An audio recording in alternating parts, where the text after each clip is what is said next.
La statistique tant attendue sur l'inflation américaine a enfin été dévoilée. Il en ressort que celle-ci reste largement sous le seuil des 2%, de quoi rassurer les marchés qui repartent à la hausse après avoir marqué une pause la veille. Le CAC clôture donc en hausse de 1,1% à 5165 points.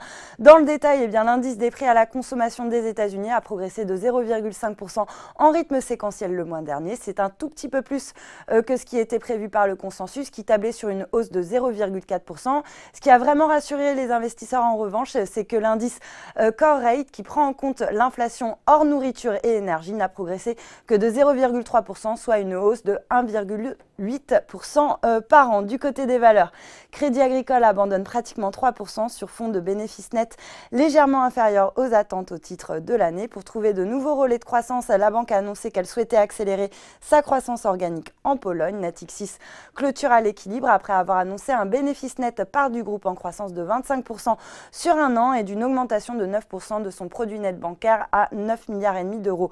Orpea bondit de 5,1% à 97,22 € au lendemain de la publication d'un chiffre d'affaires annuel en hausse de 10% à 3,14 milliards d'euros et de perspectives solides. Les revenus sont ainsi attendus à 3,4 milliards pour 2018 et le groupe a indiqué étudier de nombreuses opérations de croissance externe sélectives dans plusieurs pays.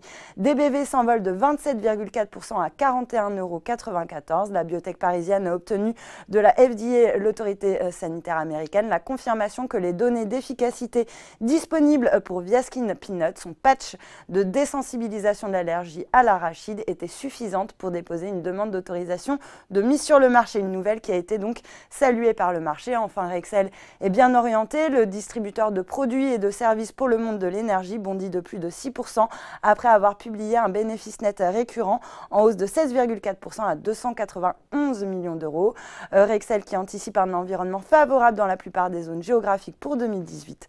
Voilà, c'est tout pour ce soir, mais n'oubliez pas, toute l'actu éco et finance est sur Boursorama.